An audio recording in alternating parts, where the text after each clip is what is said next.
Ladies and gentlemen, moving on to our next speaker, who is an industry expert, Shri Prabodha Acharya, CSO, JSW, who has joined us through VC. Can we have sir on the VC, please?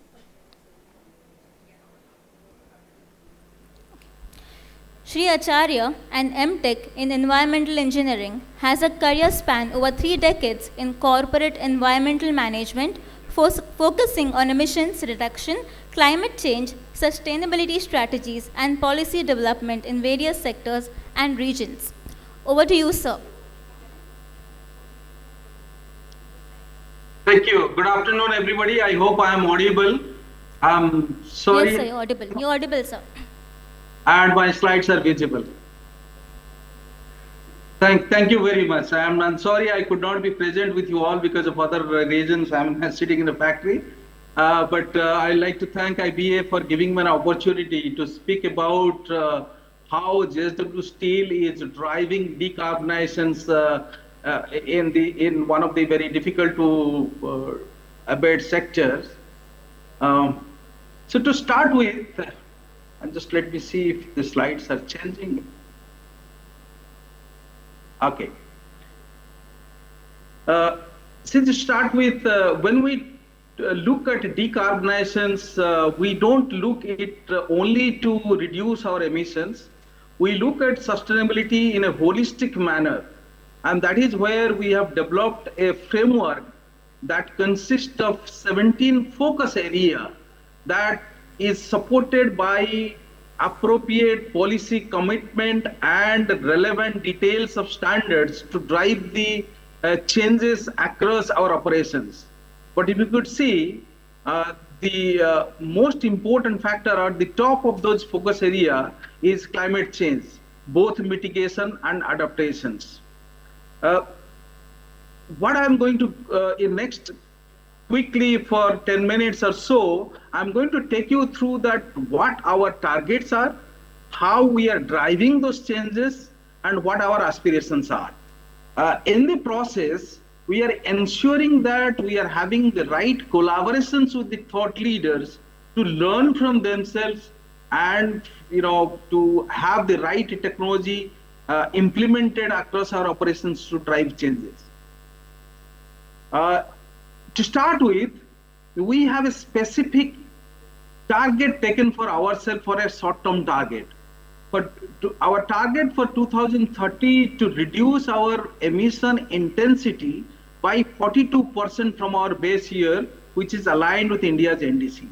But our entire decarbonization pathway is aligned with IEA's sustainable development scenario, which is aligned to achieve a 1.6 to 1.7 degree temperature rise. We have already achieved 26% of reductions, and balance we are working through the levers that you see in the slides. But let me summarize how we are doing. If you see, there are 3 buckets. If I classify all these initiatives, the first bucket is no regret bucket. That means the initiatives are technically possible and financially feasible. Because we all understand if the initiative is not financially feasible as a business, it will be very difficult to drive any initiatives because we are talking about how we can decarbonize in a business processes. And that is where we are focusing on a couple of things where those are technically possible and financially feasible. One is efficiency improvement. That means making more out of less. It not only makes your operations efficient, it also is carbon efficient. And that is where we are running a specific campaign, which I will brief you the next slide. The second part, what we are working is energy efficiency. We are working how we can double our energy efficiency. That means, again, all the so-called wastages we are trying to reduce, and we are implementing technology, whether it is a waste heat or waste temperature, capture them and reutilize. The third thing, which is gaining momentum, is energy transitions. We all understand using renewable energy is now economically viable. But the question here still remains, that in an industry like a steel industry, where we are running the operations 24/7, how we can ensure that the renewable energy is available round the clock. And that is where the battery storage, the pump storage are the initiative which are going to play a major role. So we have taken a graduated approach. The fourth lever is supporting the circularity. That means each material, if you look at steel itself is a circular material, but the problem is availability of enough scrap in Indian conditions specifically, where our economy is growing, scrap availability is not really sufficient. That's where we are taking an incremental process to increase the scrap use. But besides, there are a lot of co-product or byproduct get generated when you produce steel. And that is where we are focusing, can we use them to increase our efficiency and also reduce our emissions. That's the first bucket. The second bucket where we are focusing is that technology which are technically possible, but at the moment financially it is not feasible. So what we can do, so, till we wait this technology become financially feasible, we are trying those to get an early understanding and experience so that we can scale it up. Whether it is use of green hydrogen in the process of our reductions to make from iron ore to iron and then steel, or it is carbon capture and utilization. That's where we are focusing now, and we are putting those trial or small projects to gain understanding. When the technology becomes financially feasible, then we can scale it up. The third bucket, we know there are certain technology which are promising, but in a very low level of TRL. There we are looking and doing the horizon scanning to identify those technology and support those technology development, so that in long term, maybe 40 or 50s, those technology can have adaptation and help us in achieving our decarbonization. So that's the philosophy we are looking at, and we are aligning our decarbonization into, as I stated, to the IES SDS. But let me also inform, we are revisiting that and looking whether it is possible to align with 1.5 degrees. That means having net zero before 2050. That we are currently evaluating. So the first thing I told that we are doing a massive efficiency improvement program. This we call Sustainable Energy, Environment and Decarbonization Program. So here it is all about management change and it involving each and every person of our operations and also each and every equipment or assets of our operations, and finding all those opportunities where we can improve our efficiency and thereby increasing the productivity and reducing our carbon emissions. And believe me, we have identified we'll be able to reduce more than 18 million tons of CO2 by 2030 in this program, which is also financially viable. And this requires a grassroots level of change and working with each and everybody. It's all about having everybody in the process and identify small to very small initiative. Don't leave anything. If we are identifying even opportunity which can give us even half a kg of CO2 reductions. So to that level we have gone, and that is where we are driving this seed. We call this flagship decarbonization program, because we don't see that in very short term there will be significant technological changes in steel industry. Please understand, in steel it is investment heavy. So if you make an investment, it's going to run for a longer period. So therefore, utilizing the asset to the maximum benefit is the crux of the situation. So that is what we are doing through our seed program. And as I stated, on the energy transition, I just want to give you the figure. Our objective is that we should run our steel plants by 2030 by using renewable energy. And our aim is to phase out use of steam coal in the steel making processes by 2030. We have estimated we'll be requiring almost 10 gigawatt of installation. So that's where we are working, and we have already installed 225 megawatt of solar plant, which is feeding to our steel operations at Vijayanagar. And by end of this financial year, in another couple of months, it will be 1 gigawatt already in operations. So that's why we are seriously working to gain advantage from energy transitions, both financially and helping us in decarbonizing.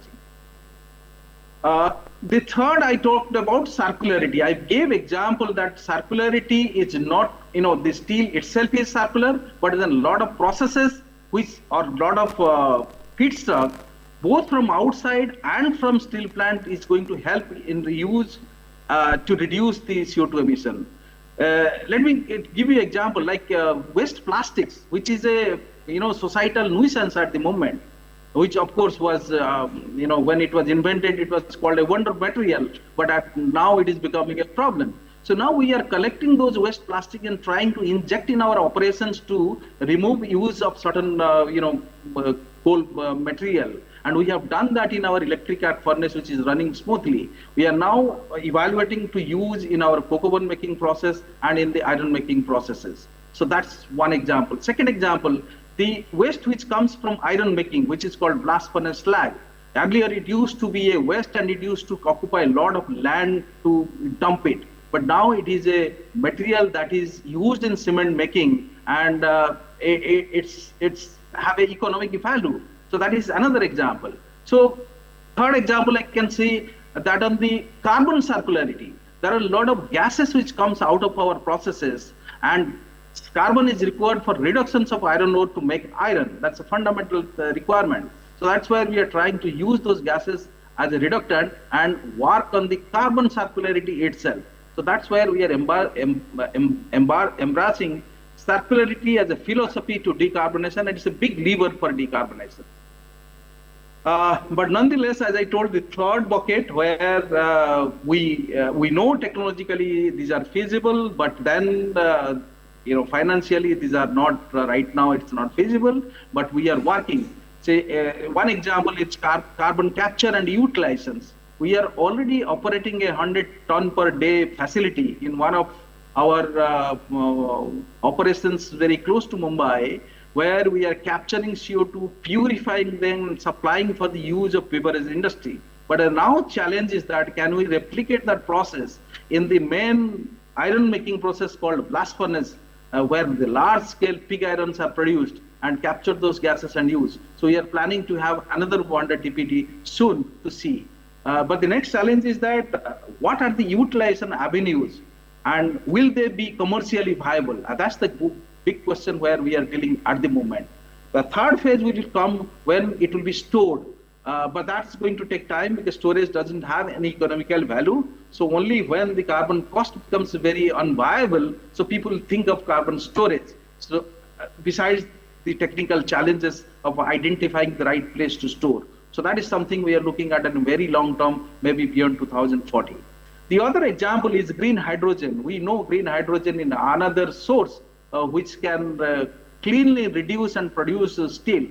And we are putting up we initiated the process by joining something called India Green Hydrogen Association, we called IH2A, where we became a founding member and tried working with all the stakeholders. And thankfully, right now, we have a green hydrogen policy from the government, and everybody is in sync, and we are identifying this is one of the good source to use in the steel industry. And we are putting up a plan. We have already started, executing that. It is groundbreaking has happened. We hopefully in another 18 months, we should be able to use green hydrogen and demonstrate its capabilities. But all this require a ecosystem of not only technology supplier, ecosystem of right financing, identification and technology supplier and usage. So that is where we are looking forward all kind of collaboration and working with all the stakeholders responsible to drive our decarbonization program. With that, I think I should stop here. I'll be happy to take any questions. Otherwise, thank you very much for this opportunity.